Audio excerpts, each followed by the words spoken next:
Please remember your soils are alive. The moment you spray them, you are killing the microorganisms that are inside your soil. Keep your garden organic. You need to make decisions for the microorganisms that you can't see. They are depending on you to make a good decision. So I want to describe a little process that happens when you use chemicals in your garden. So we have an organic garden here. We don't use any chemicals. We just use some home remedies for insects, but that's about it. So what happens is you have all this living life in your garden that's in your soil. Your soil is full of organisms that improve the quality of your soil. They add micronutrients to the produce that you produce. There's lots of benefits having living soil. Living soil is a really important term because once you start using chemicals, that living becomes a problem.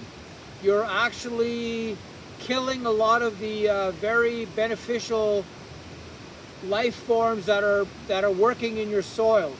So either you stay chemical free or you go full on with the chemicals and fertilizers.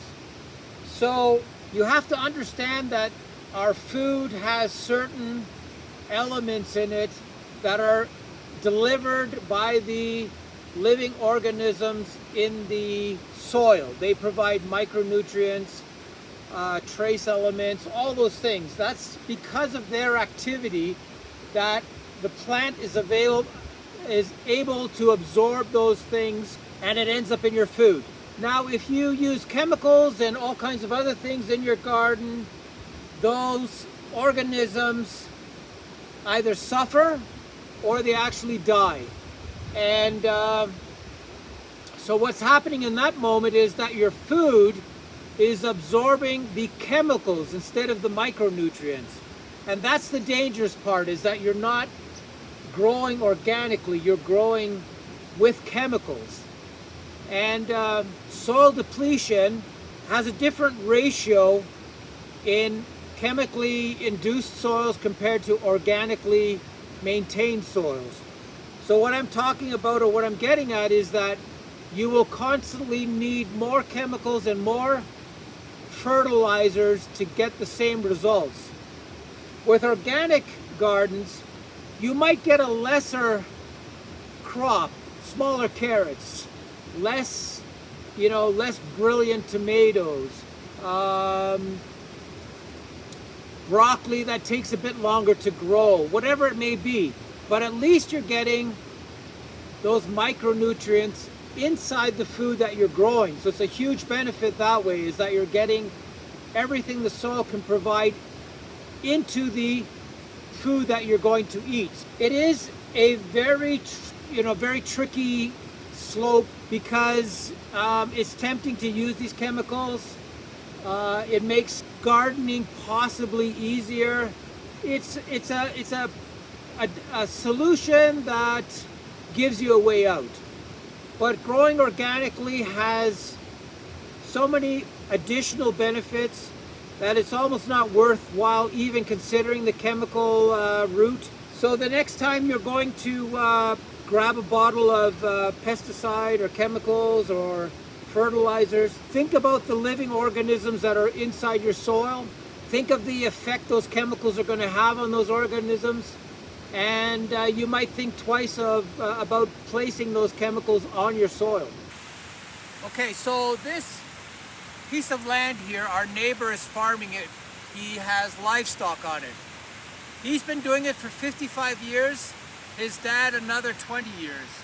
So for 70 years they've done nothing to this land except use it with cows to get them to eat the grass here. How is it possible that they still have grass on a paper thin soil? I'll show you the soil in a little bit. The soil is about 2 inches deep, but still they're able to utilize the soil to feed their cows. They've never had anything else on here, only cows. So there seems to be a balance that goes on. The cow dung equals the amount of grass that's been eaten. So this would never work in a place where you don't have enough rain, but there's always enough rain here that they can get away with it.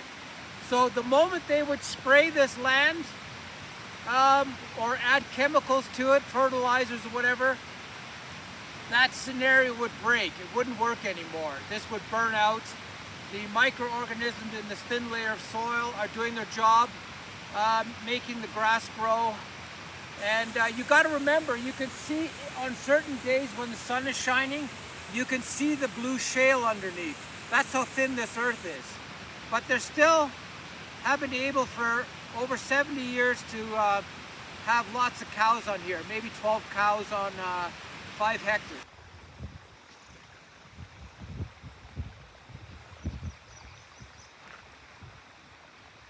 So this is the blue gravel that I'm talking about. This is underneath the entire area here. It's completely blue. It's very, almost toxic. It's very, has no life to it. So this is it. They have maybe 2 inches of soil on top. And when enough people walk on it, you destroy the grass.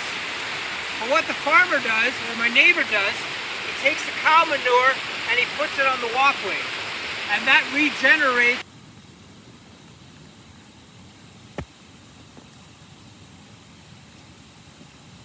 the grass where the people have walked. So we've been doing that for years. If you look at this up here, he actually sets this on fire all the time so that the ferns turn into topsoil again. But he has the cows grazing on that slope. And the grass keeps coming back. It's amazing, it just keeps coming back. He has a certain number of animals he can keep on this land, let's say 10 to 12, and the land won't support more. But he's been working this so delicately that he can get away with having those 12 cows on here for his whole life. And that's his living. Okay.